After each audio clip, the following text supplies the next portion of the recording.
8वां वचन। स्वाति ने इसी साल शहर के कॉलेज से पढ़ाई पूरी की है और अब उसके लिए जगह जगह से रिश्ते आने लगे हैं।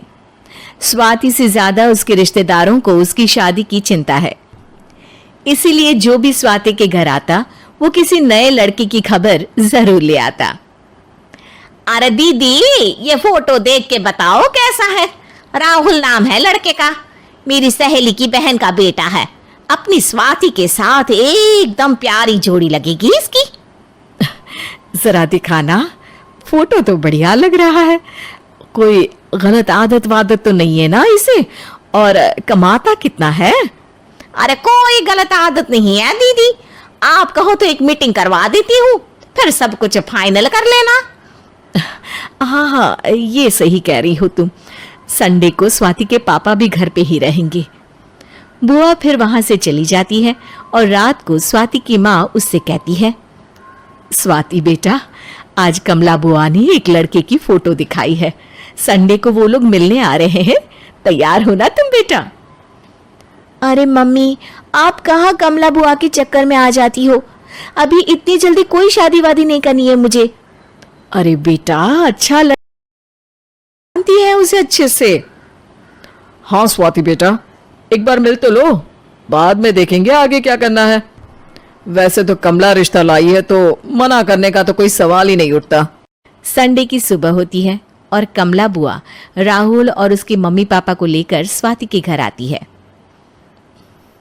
अरे आइए आइए भाभी, इसे अपना ही घर समझिए, इनसे मिलिए। ये मेरे भैया और ये मेरी भाभी हैं।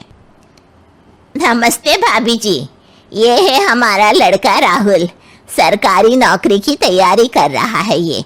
वैसे आपकी बेटी कहाँ है? अरे स्वाति बेटा, बाहर आ जाओ। वैसे कितनी पढ़ाई की है स्वाति ने? जी, पोस्ट ग्रेजुएट है हमारी बेटी साइंस में।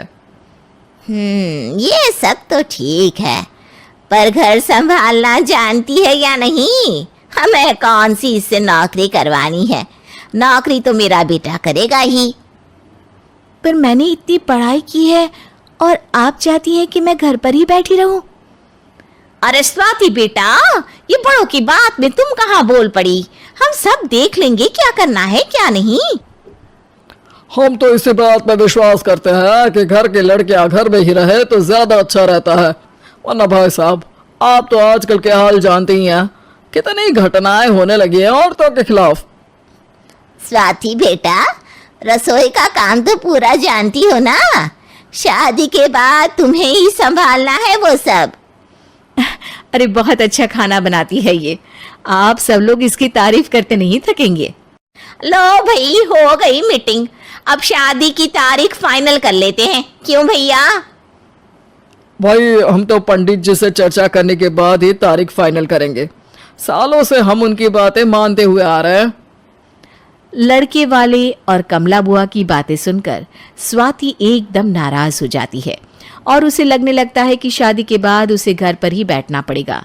लेकिन घर वालों के आगे उसकी एक नहीं चलती और उसे शादी के लिए हाँ कहना पड़ता है।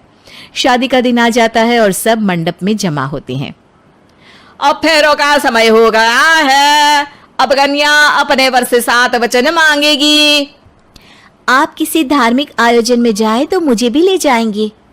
आप मेरे माता पिता का भी बराबरी से सम्मान करेंगे, हमेशा मेरा साथ निभाएंगे। आपको दोनों परिवार की जिम्मेदारियां बखूबी निभानी होगी। हर जरूरी बात में मेरी भी राय लेंगे। आप सभी गलत आदतों से दूर रहेंगे। आप मेरे अलावा किसी और औरत से कोई गलत संबंध नहीं बांधेंगे। ये 7 वचन पूरे हुए, वर क्या तुम्हें ये सारे वचन मंजूर है? जी हाँ पंडित जी, मैं सारे वचन अच्छी तरीके से निभाऊंगा। अरे वाह वाह, बढ़िया तरीके से सब काम संपन्न हो गया। तो इसी के साथ विवाह संपन्न हुआ और आज से ये दोनों पति पत्नी हुए। 1 मिनट पंडित जी, अभी एक वचन लेना बाकी है। अब कौन सा वचन है बेटा? मैं अब हमेशा के लिए किसी दूसरे घर में जाने वाली हूँ, तो पति के अलावा मैं अपने सास ससुर से भी एक वचन लेना चाहूंगी। अब कहो बेटी। मैं ये चाहती हूँ कि मुझ पर किसी बात की कोई पाबंदी नहीं लगाई जाएगी। मुझे सब कुछ करने की आज़ादी होगी और मैं भी विश्वास दिलाती हूँ कि मैं एक अच्छी बहू बन के दिखाऊंगी।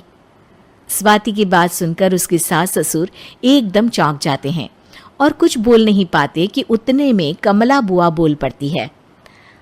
अरे बेटा, ये भी कोई कहने की बात है? रानी बन के रहोगी तुम तो।